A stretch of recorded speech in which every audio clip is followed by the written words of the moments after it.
everyone, Jason from Makera here with another Makera Studio tutorial, and in this one we're looking at the guided mode for 2D vector machining. Now, to be clear, the difference between guided modes versus the custom mode is that the guided mode will walk you through making all of the different types of toolpaths that you should create for your CNC project based on the type of model that you've imported. So let's click Guided for 2D vector machining, and we'll be thrown into creating our setup.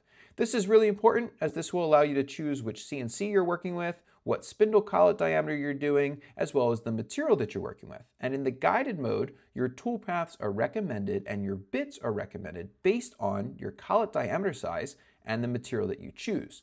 So making sure that these settings are chosen correctly will help you get greater success in any of the guided modes. Next, we have to choose our model. So with the 2D vector machining, let's select a 2D vector model. All right, here is my vector file, and as it's a 2D file, you can see that it's imported as lines just located right on the surface of my stock. And you can also, of course, find your model under the layers list where you can see what you've imported here, as well as hide the visibility or change the color of the lines that are shown. So we've set up our stock correctly, we set up our material correctly, we've imported our model. Let's click Next. In the guided mode, it's going to guide you through the different types of toolpaths with an example of what type of toolpaths you can create. So as you can see, the first type of toolpath it's recommending for you are pockets, and it wants to ask, do you need any pockets, which would be interior sections. In this case, I do have one pocket. So I'm going to click Add Pocket Path. I'm going to click Select, and I'm going to select this pocket. And I have the option of selecting all objects of the same size. This could be handy. Let's say that I was creating something that had a bunch of holes and all the holes were the same size. If I choose same size here, it would select all of those holes. In this case, I have one pocket, I've selected it, so I'm going to click this checkbox. Then you can choose to adjust your start depth and your end depth, and it will automatically recommend a tool based on the material that you chose and the details of this pocket. Now my stock is 5 millimeters in thickness, and I want to make sure I machine this pocket all the way through. So I'm going to put in 5.1 millimeters as my end depth. Let's click Next. Now it's going to ask you, do you have to create any threaded paths? In this case, I do not. So I'm just going to click Next. It wants to know, do you have to create any holes? Again, in this case, I do not. So I'm going to click Next.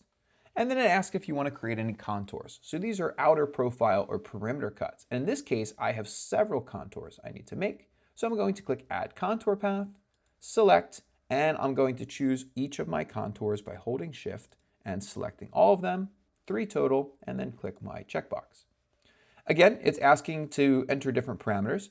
You'll notice that it's automatically doing the end depth of the contour to go through your stock, so in this case 5 millimeters, and it's automatically setting this to be on the outside of my line. So in this case, that would be around the outer perimeter of my design. I could change that to be an inside contour or an on-line contour or on vector. And you can also see that we can enable support, which in this case would be tabs, and if we want to actually cut through our material or not. Cut through automatically changes whether we're cutting to a default depth of 3 or, again, the height of your stock. Now, again, it's recommending different tools for us to choose from, but it's got a couple different options that we can choose from. And you can, of course, go into your tool library to select a different tool. So, for example, I might select this longer 25 millimeter end mill from my tool library to use for this. Then I click Generate, and it's actually going to generate the toolpaths for each of those different recommended operations. So you can see that it actually generated our pocket toolpath as well as our 3 contour toolpaths, and we see our path listed here. Now, all of the default settings for our default feeds and speeds and tool libraries have been entered, but you can certainly customize this at any time. So if I, for example, want to cut my contour a little bit deeper, like we cut our pocket a little bit deeper, I can change my end depth now to be 5.1. Anytime you make a change, you have to click Recalculate to recalculate your toolpaths, and you'll now see that we're actually cutting 0.1 millimeters past my stock here. You can also click this little Edit button and come through and edit all of the different feeds and speeds and settings. So for example, we might want to change our tab options. You can see that we have quite large triangular tabs. I'm actually going to make these a little bit smaller. So I'm going to click Clear Tab, and then I'm going to make this, let's say, 5 millimeters and only 2 millimeters tall, and then click Generate. That's now going to create slightly smaller tabs. When I click calculate, you'll see that my triangular tabs are now quite a bit smaller. So the guided mode compared to the custom mode really just helps you make the different decisions needed to machine your projects. And the same could be done between 3-axis, 2-axis, reliefs, lasers, etc.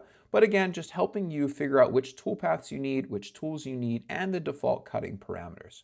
Once you have your toolpath created, you can simply click preview to actually preview your toolpaths to see what it would look like and to make sure that it looks like it's machining correctly based on your different settings. From there, you can send it to your machine and start to manufacture your projects. Thanks for watching. Check out more tutorials and guides on our Wiki and YouTube channel and stay tuned for more.